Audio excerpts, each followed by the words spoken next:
नमस्कार विद्यार्थी मित्रांनो, डिटर्मिनंट अँड मॅट्रायसेस या चॅप्टरमधील exercise 4.1 question number 4 find the minors and cofactors. आपल्याला मायनर आणि कोफॅक्टर फाइंड आउट करायचे आहेत ऑफ द एलिमेंट्स. या सर्व एलिमेंटचे आपल्याला मायनर आणि कोफॅक्टर फाइंड आउट करायचे आहेत. त्यासाठी काय करायचं आहे, याचं सोल्युशन कसं लिहिणार आपण, मायनर आणि कोफॅक्टर कसे फाइंड आउट करायचे आहेत. लेट दिलेलं डिटर्मिनंट डी आहे, डी इक्वल टू, आता प्रत्येक एलिमेंटची पोझिशन आहे. हा एलिमेंट फर्स्ट रोमध्ये आहे आणि फर्स्ट कॉलममध्ये आहे. हे कॉलम आहेत, first column, second column, third column, आणि हे रो आहेत, first row, second row, third row. हा एलिमेंट फर्स्ट रोमध्ये आहे आणि फर्स्ट कॉलममध्ये आहे, बरोबर आहे. आधी रो फर्स्ट आणि कॉलम पण फर्स्ट आहे. हा एलिमेंट फर्स्ट रोमध्ये आहे परंतु सेकंड कॉलममध्ये आहे. आधी रो लिहायचा नंतर कॉलम. हा एलिमेंट फर्स्ट रोमध्ये आहे आणि थर्ड कॉलममध्ये आहे, बरोबर आहे. हा एलिमेंट सेकंड रोमध्ये आहे परंतु फर्स्ट कॉलममध्ये आहे. हा एलिमेंट सेकंड रोमध्ये आहे आणि सेकंड कॉलममध्ये आहे. त्याप्रमाणे हा एलिमेंट सेकंड रोमध्ये आहे आणि थर्ड कॉलममध्ये आहे. हा एलिमेंट थर्ड रोमध्ये आहे आणि फर्स्ट कॉलममध्ये आहे. हा एलिमेंट थर्ड रोमध्ये आहे आणि सेकंड कॉलममध्ये आहे. हा एलिमेंट थर्ड रोमध्ये आहे आणि थर्ड कॉलममध्ये आहे. हा एलिमेंट थर्ड रोमध्ये आहे, बरोबर आहे, आणि थर्ड कॉलममध्ये आहे. याप्रमाणे पोझिशन आहे. आता हे एलिमेंट आपण एने इंडिकेट करू, म्हणजे पोझिशन कशी आहे याप्रमाणे आहे. A11, A12, A13. लक्षात राहण्यासाठी 11, 12, 13, 21, 22, 23, 31, 32, 33. सेकंड रो आहे 21, 22, 23. थर्ड रो आहे 31, 32, 33, म्हणजे थर्ड रो आणि थर्ड कॉलम. आता हे एलिमेंट कसे आहेत लिहून घेऊ आपण. A11 म्हणजे कोणता एलिमेंट आहे, 2 आहे. नंतर -1 आहे आणि 3 आहे, बरोबर आहे. 1, 2, -1, 5, 7, 2. दिलेलं डिटर्मिनंट आपण पोझिशन लिहिलेले आहेत प्रत्येक एलिमेंटच्या. आता आपल्याला काय करायचं आहे, मायनर आणि कोफॅक्टर फाइंड आउट करायचे आहेत प्रत्येक एलिमेंटचे. प्रत्येक एलिमेंटचे आपल्याला मायनर आणि कोफॅक्टर फाइंड आउट करायचे आहेत. आधी काय करू आपण, हा एलिमेंट घेऊ, या एलिमेंटचे. हा कोणता आहे, A11, A11, बरोबर आहे. हा एलिमेंट आहे A11, first row first column म्हणजे 2, बरोबर आहे. आता मायनर फाइंड आउट करायचे आहेत. Minor of A11, A11. मायनरसाठी काय करायचं आहे, कॅपिटल M घ्यायचं आहे आणि पोझिशन 1, 1 आहे, first row first column, equal to. इथे आपल्याला डिटर्मिनंटची व्हॅल्यू काढायची आहे, परंतु या मायनरचं डिटर्मिनंट म्हणजे या एलिमेंटच्या मायनरचं डिटर्मिनंट कसं येणार आहे, 2, 1, 1. A11 म्हणजे हा एलिमेंट, बरोबर आहे. आता फर्स्ट रो आणि फर्स्ट कॉलम आहे. 1, 1 म्हणजे काय, फर्स्ट रो आणि फर्स्ट कॉलम. त्यामधील एलिमेंट आपल्याला घ्यायचे नाही. फर्स्ट रो हा आहे आणि फर्स्ट कॉलम हा आहे. एवढे एलिमेंट आपल्याला घ्यायचे नाही, उरत आहेत हे एलिमेंट, बरोबर आहे. हे एलिमेंट म्हणजे काय, हे एलिमेंट 2, -1, 7, 2, बरोबर आहे. 2 म्हणजे हे एलिमेंट, हे घेणार नाही आपण, आपण हे घेणार. 2, -1, 7, 2,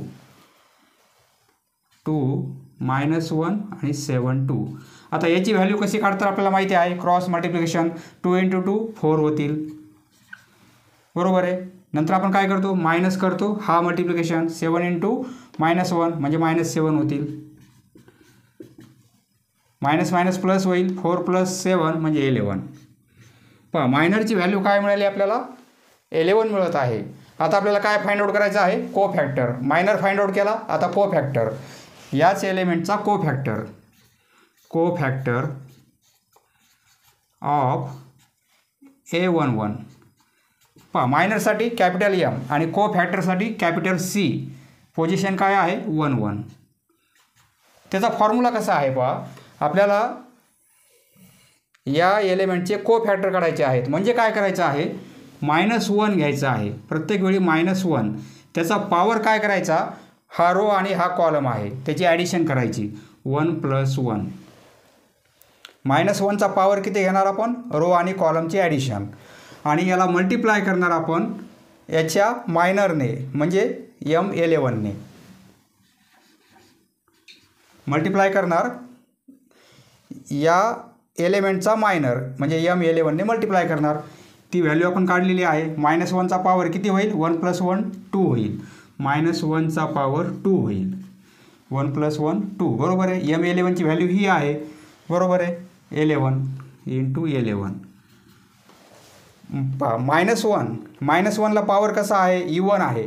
-1ला जर पॉवर इव्हन असेल तर याचा आन्सर फक्त 1 येईल, आणि ऑड असेल तर -1 आन्सर येईल. पॉवर इव्हन आहे, 2 4 6 याप्रमाणे पॉवर असेल तर आन्सर प्लसमध्ये येणार आहे, आणि -1चा पॉवर जर ऑड असेल 3 5 7 याप्रमाणे तर आन्सर हे -1 येईल. -1चा स्क्वेअर म्हणजे +1 × 11 म्हणजे काय येईल, 11. प्रत्येक वेळी आपल्याला मायनर आणि को फॅक्टरच्या व्हॅल्यू सारख्याच मिळतील, म्हणजे हे डिजिट सारखेच मिळणार आहेत. साईन अपोजिट असू शकतात, -11 आणि 11 याप्रमाणे मिळतील, परंतु फिगर आपल्याला सारख्याच मिळतील. साईन अपोजिट येऊ शकतात किंवा इक्वल येऊ शकतात, परंतु 11 11 5 5 7 7 असे म्हणजे त्यांचे अंक सारखेच मिळतील आपल्याला, फक्त साईन अपोजिट येऊ शकतात. याप्रमाणे आपण हे फाइंड आउट केलेलं आहे मायनर आणि को फॅक्टर कोणत्या एलिमेंटचे, A11. आता प्रत्येक एलिमेंटचे आपल्याला फाइंड आउट करायचे आहेत. आता नंतर काय करणार आपण, A12. आता पुढचा एलिमेंट कोणता आहे, A12. त्याची आपण मायनर आणि को फॅक्टर फाइंड आउट करू, A12. बरोबर आहे, म्हणजे मायनर ऑफ A12 होईल, A12 येथे 1 2. 1 2. आता हा एलिमेंट पोझिशन काय आहे, 1 2, म्हणजे पहिला रो घ्यायचा नाही आपल्याला आणि सेकंड कॉलम घ्यायचा नाही, बाकी उरलेले एलिमेंट घ्यायचे आहेत आपल्याला.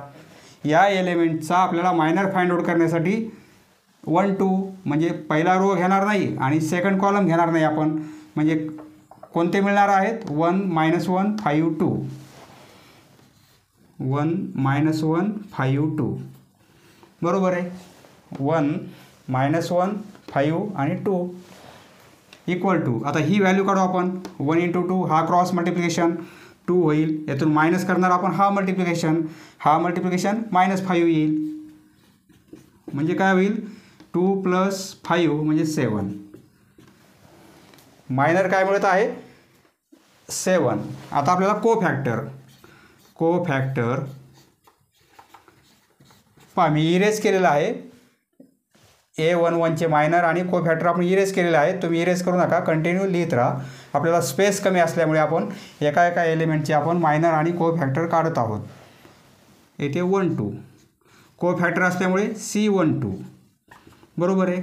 फॉर्म्युला कसा आहे, -1चा पॉवर रो आणि कॉलमची addition, first row second column. बरोबर आहे, 1 आणि 2ची ॲडिशन, याला मल्टिप्लाय करणार आपण त्याच्या मायनरने. मायनर काय, 1 2, मायनर 1 2. -1चा पॉवर किती येईल, 3 येईल, -1चा पॉवर 3 इंटू मायनरची व्हॅल्यू किती मिळाली, 7 × 7. बरोबर आहे. -1ला पॉवर जर ऑड असेल तर त्याचा आन्सर काय मिळेल, -1 इंटू हे 7 म्हणजे काय, -7. याप्रमाणे आपण या एलिमेंटचे मायनर आणि को फॅक्टर काढलेले आहेत. आता या एलिमेंटचे काढू आपण. या एलिमेंटचे मायनर काढायचे आपल्याला, म्हणजे A13. बरोबर आहे, A13. येथे पण A13 होईल, मायनर काय मिळेल, 1 3. 1 3 म्हणजे पहिल्या रोमधील एलिमेंट घ्यायचे नाही, हे एवढे एलिमेंट पहिल्या रोमध्ये आहेत आणि थर्ड कॉलममध्ये हे एलिमेंट आहेत, हे घ्यायचे नाही आपल्याला, हे आणि हे घ्यायचे नाही. कोणते घ्यायचे, 1 2 5 7, 1 2 5 7. याची व्हॅल्यू काढू आपण, 1 × 7 7 -5 × 2 10 म्हणजे काय मिळेल, -3. ही व्हॅल्यू झाली मायनरची. बरोबर आहे. आता को फॅक्टर ऑफ A13 या एलिमेंटचे को फॅक्टर म्हणजे फॉर्म्युला कसा आहे, कोफॅक्टर म्हणजे कॅपिटल सी, ए ऐवजी सी 1 3 हा एलिमेंट आहे आणि त्याचे कोफॅक्टर त्याची पोझिशन आहे 1 3 म्हणजे आता 1 आणि 3 या पोझिशनवर असणाऱ्या एलिमेंटचे कोफॅक्टर म्हणजे C1 3 काय मिळतील आपल्याला -1चा पॉवर रो आणि कॉलमचे ॲडिशन 1 + 3 याला मल्टिप्लाय करणार आपण M13ने त्याच्या मायनरने आपण मल्टिप्लाय करणार या एलिमेंटचा मायनर हा आहे त्याने मल्टिप्लाय करणार -1चा पॉवर 4 होईल -1चा पॉवर 4 बरोबर आहे -1चा पॉवर E1 आहे तर आन्सर +1 मिळेल आणि हे -3 म्हणजे हे पण आन्सर -3 मिळत आहे पहा -3 पहा पुढचा एलिमेंट आहे A21 second row first column त्या एलिमेंटचे आपण मायनर फाइंड आउट करू हे कॅन्सल करू आपण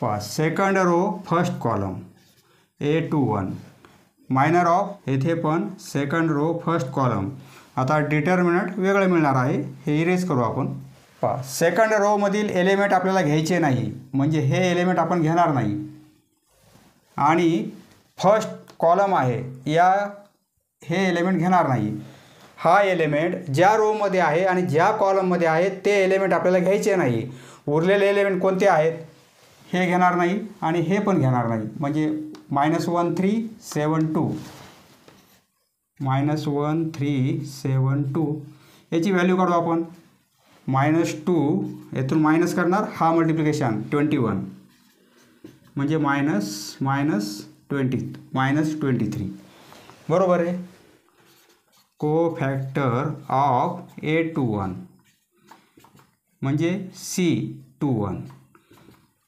फॉर्म्युला -1चा पॉवर रो प्लस कॉलम 2 + 1 याला मल्टिप्लाय करणार आपण M21ने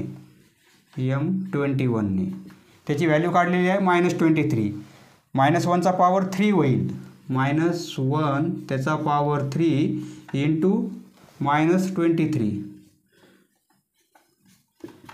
पहा -1ला पॉवर जर ऑड असेल तर आन्सर काय मिळेल -1 आणि हे -23 यांचा multiplication minus into minus plus होईल म्हणजे 23 पहा दोन्ही पण व्हॅल्यू सारखे आहेत फक्त साइन अपोजिट आहेत बरोबर आहे येथे मायनस आहे ते प्लस आहे याप्रमाणेच आपल्याला व्हॅल्यू मिळतील एकतर इक्वल मिळतील किंवा साइन अपोजिट मिळतील आता आपण A22 second row second column त्याचे मायनर फाइंड आउट करू A22 मायनर ऑफ A22 म्हणजे M22 आता हे इरेज करू आपण हे सगळं चेंज होणार आहे पहा मायनर फाइंड आउट करायचे आहेत A22चे म्हणजे सेकंड रोमधील एलिमेंट घ्यायचे नाही आणि सेकंड कॉलममधील एलिमेंट घ्यायचे नाही A22 म्हणजे सेकंड रो हा आहे याचे एलिमेंट हे एलिमेंट घेणार नाही आपण आणि सेकंड कॉलम हा आहे म्हणजे हे पण एलिमेंट घेणार नाही म्हणजे हे एलिमेंट उरणार आहेत बरोबर आहे 2 3 5 2 पहा 2 3 5 2 याची व्हॅल्यू काढू आपण 4 मायनस 5 इंटू 3 15 म्हणजे -11 बरोबर आहे आता कोफॅक्टर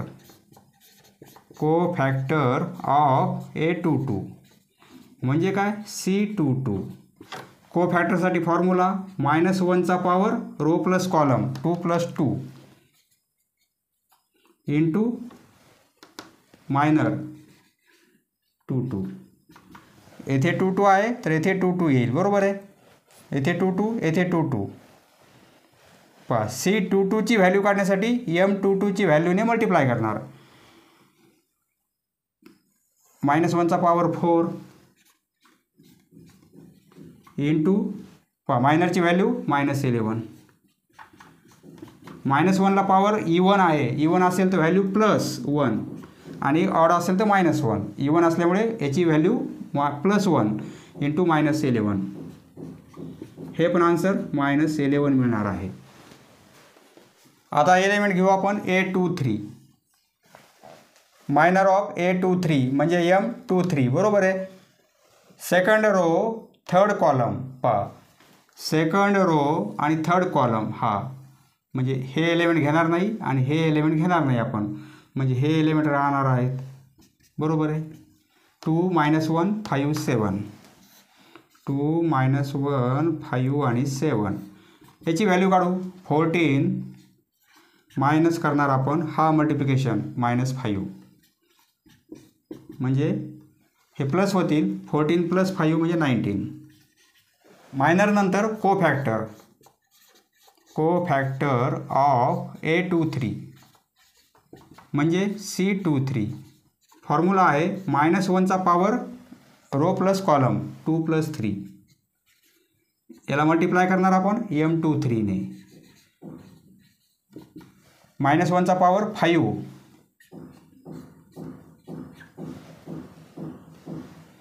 इंटू M23ची व्हॅल्यू 19.